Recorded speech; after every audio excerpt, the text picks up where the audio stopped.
Bismillahirrahmanirrahim. Assalamualaikum warahmatullahi wabarakatuh. Selamat pagi, siang, dan malam buat sobi-sobi Yeki yang dimanapun kalian mendengarkan ini. Hari ini kita ada sedikit wawancara eksklusif dengan salah satu, ya bisa dibilang pengusaha muda ya, dari Jatinangor, dari Unpad nih. Dia juga asli Cirebon, teman-teman. Sekarang dia lagi ngerintis bisnis di bidang industri kreatif. Industri kreatif. Ya, sorry, rada cadel dikit. Oke, by the way, saya udah kenal banget sama narasumber kita yang ini.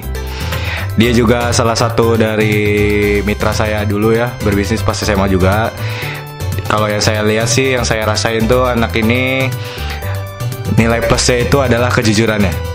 Gitu. Jadi teman-teman bisa dengar dari dia kisah dia untuk mendirikan industri kreatif yang baru ini yang bernama Search Me ID. Ya, betul ya? Oke, kita langsung aja. Kita sambut teman-teman semua, namanya Zafran Rusdianto. Hola. Gimana, Bran? Sehat, Bran? Sehat.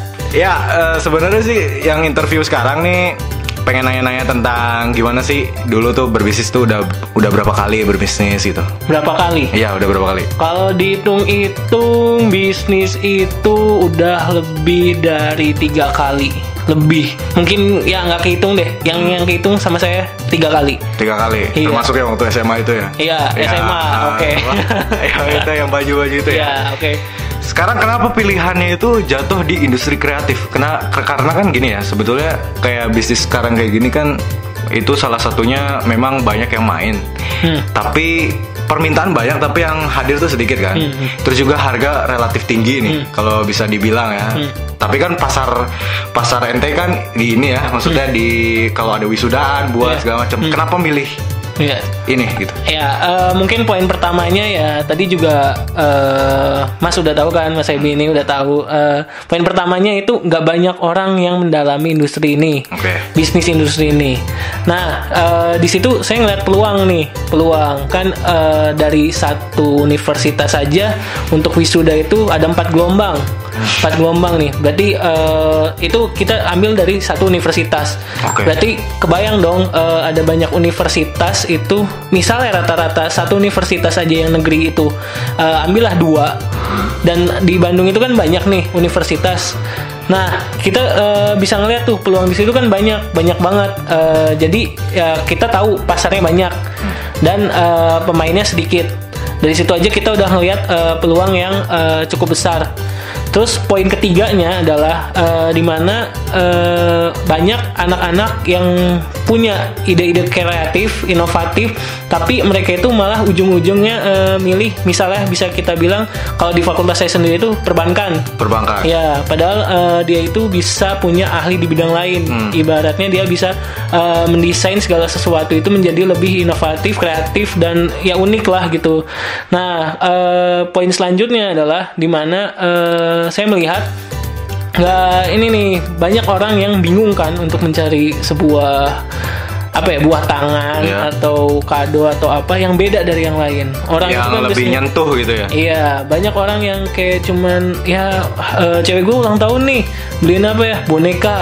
Itu kan udah biasa banget. Cewek gue ulang tahun nih, apa? Coklat. Biar biasa. Buatin kue. Udah biasa.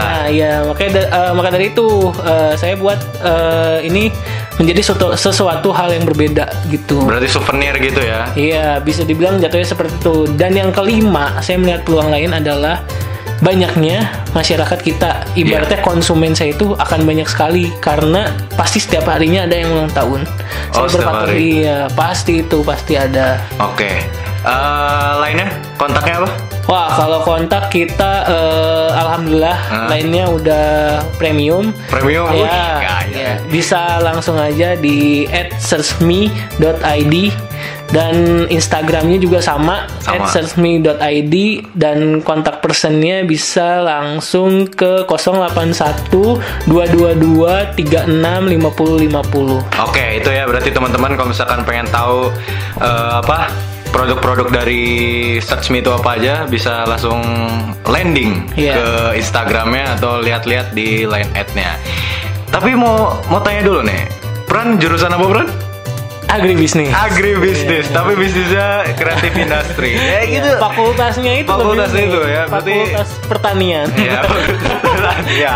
Gak ada nyambungnya Mas. Gak ada nyambungnya. Tapi jujur ya sebenarnya orang-orang di Indonesia terutama mahasiswa-mahasiswanya itu kalau sekarang itu kan cenderung lebih adaptif ya. Jadi kalau kita lihat juga terkadang kayak teman-teman kita di IPB gitu ya, Institut Pertanian Bogor, tapi banyak menghasilkan pengusaha. Ya, pengusahanya bukan pertanian lagi ya. Terus ada yang juga di perbankan lagi ya. Terus juga ada trainer-trainer dari sana juga. Kayak kita ngeliatnya kayak anak-anak muda Indonesia itu kan lebih adaptif dan ngerasa apapun jurusannya, ya yang penting kalau misalkan gue bisa ngejalanin hidup gue sendiri, gue happy gitu kan, betul kan? Betul. Ya gitu. Sekarang pandangan Jafran sendiri nih, gimana menurut Jafran yang anak-anak yang ngerasa kayak, wah ini bukan jurusan gue nih, gitu. Cara nanggepinnya gimana? Kayak misalkan sekarang kan ente kan gini ya, di pertanian, tapi bisnisnya itu kan industri kreatif. Itu gimana cara ada orang yang ngomong, kan lu pertanian pak, kenapa harus industri kreatif gitu? Jawabannya gimana? Untuk masalah buat ya ibaratnya bisa kita bilang orang-orang yang mungkin dia fakultasnya bukan fakultas jurusan bisa bilang bisnis atau menjuru ke bisnis, tetapi dia punya potensi di bisnis. Semua itu bisa mas. Kita lihat aja.